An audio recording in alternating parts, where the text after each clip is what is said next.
Good morning বন্ধুরা, প্রীতিকাজ ওয়ার্ল্ডে আপনাদের নতুন একটি ভিডিও নিয়ে আসছি। অনেক দিন ভিডিও দিই না, অনেক দিন পুজোর পরে আর কোনো ভিডিও দেওয়া হয়নি, নানান সমস্যার জন্য ভিডিও দিতে পারিনি। যাই হোক, ভিডিও করতে গেলে অনেক সমস্যা, একা একা ভিডিও করা খুব সমস্যা, আর শারীরিক সমস্যাও আছে। অনেক ডক্টর দেখানো হয়েছে, আমার শরীরটা ভালো না, যার জন্যে। আর মেয়েটাকে নিয়ে খুব সমস্যা, কোনো কথা শোনে না। ওর পরীক্ষা ছিল, মানে নানান সমস্যার জন্যে যাই হোক আমার হয়নি।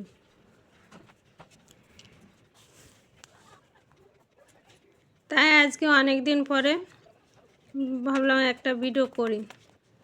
সকালে উঠে যে বিছানা তুললাম, আর এখন ঠান্ডা তো বিছানা তুলতে একটু সময়ও লাগে, আর এখন মশারি টানাই। ঠান্ডা এসে গেছে, এখন আর তোর পাখা চালানোর কোনো ব্যাপার নেই। পাখা চালালেই মশারি টানালে আর পাখার হাওয়া লাগে না, তার জন্যে এখন ওই শীতের সময় পাখা চালানো লাগে না, তাই মশারি টানাই। তারপর কম্বল ভাঁজ করা, এই আবি যাবি, এই কম্বলের জন্যে ফাঁসের বেলের জন্য আর জায়গা হয় না খাটে। যা করে ঠরে তারপরে বিছানা তুলে ঘর ঝাড় দিয়ে ঘর মুছে রান্না করতে যাব। একটা হাঁস এনে রাখছে 2-3 দিন, ওকে আজকে খাওয়াবে হাঁসটাকে। আমার মেয়ে তো মানু তো মোটে কাটতেই দেবে না, ও ভীষণ রেগে যাচ্ছে, কিন্তু ওকে রাখার মতন জায়গা নাই যে আমি রেখে পুষবো, সে জায়গা নেই। ওই ছাদে বেঁধে রেখেছিলাম, আবার ঠান্ডার সময় যদি মারা ঠারা যায় এনেছে আরেক সমস্যা, তার জন্যে আজকে হাঁসটারে কেটে কুটে রান্না করব।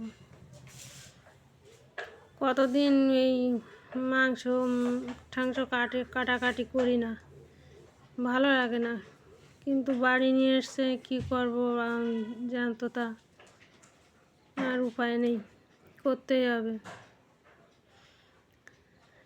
তাড়াতাড়ি কাজ বাজগুলো করে নিয়ে আবার আজকে রাজাবাবু আসবে। মানুর বিকালে নাচের ক্লাস আছে, তো রাজাবাবু আসবে, ওরা নিয়ে যাবে নাচের স্কুলে। ওই জন্য আমি কাজ বাজ সেরে নিই, নাই রাজাবাবু আসার পরে আর কোনো কাজ হবে না।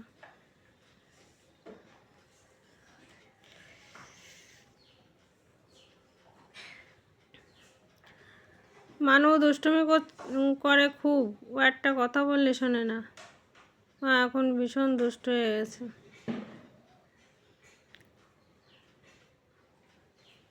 ঘর মোছা হয়ে গেছে, পাখাটা চালিয়ে দিয়ে যাই বাইরের দিকে,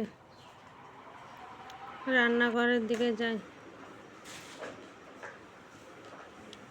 এই ডাইনিং রুমটা একটু মুছে রেখে যাই, না একেবারে মুছে পাখা চালিয়ে দিয়ে তারপরে রান্নাঘরে ঢুকে দেবো, রান্না করা শুরু করে দেবো।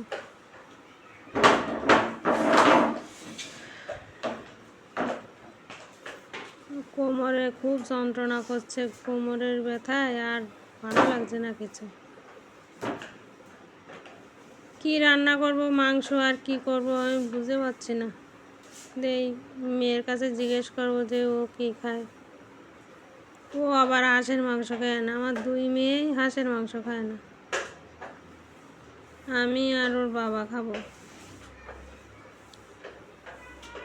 কয়েকদিন ধরে খেতে হবে কি জানি, একসঙ্গে তো বেশি খাওয়া যায় না, আর আমি অত মাংস বেশি খেতে পারি না।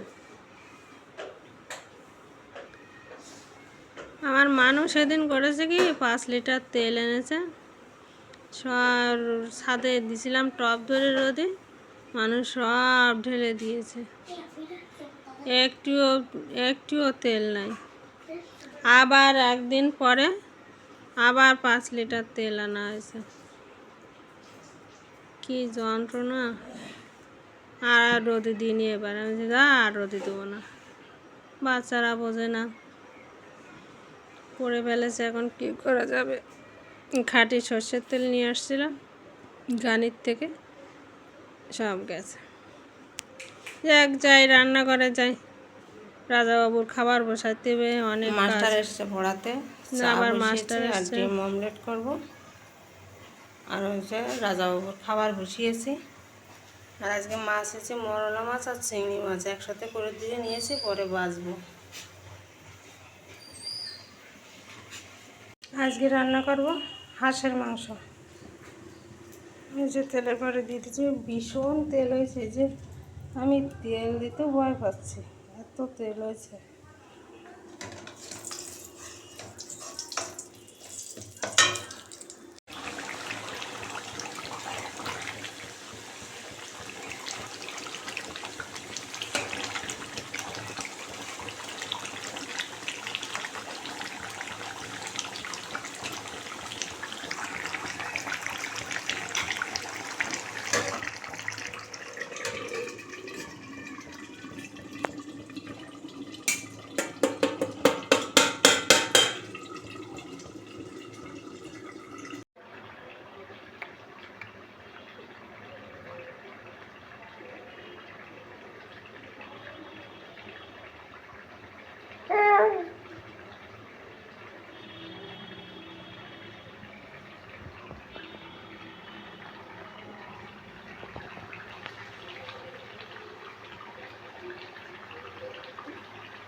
এখন রাজাবাবু এসছে, তাই রাজাবাবুর সঙ্গে একটু খেলা করছি। রাজাবাবু শোনা কই,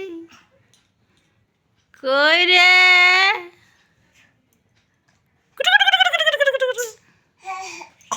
দাও দাও দাও, আমাকে একটা দাও।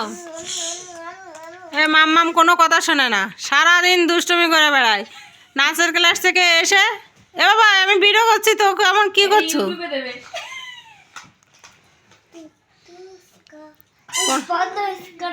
পড়াশোনা করবে না, খালি দুষ্টুমি করবে। একদিনও নাচ প্র্যাকটিস করে না, নাচ করতে যায়।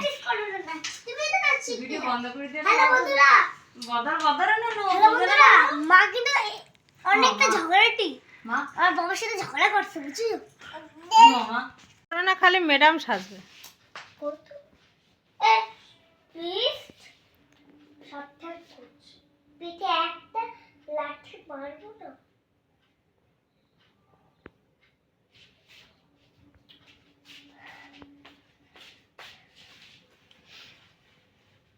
ওর দিদির বইগুলো সব নিয়ে এসে উলট পালট করে ঠরে সব তাকাতে নিয়ে ঠিয়ে চলে। এই পয়সাগুলো ফেলে দিচ্ছিস কেন?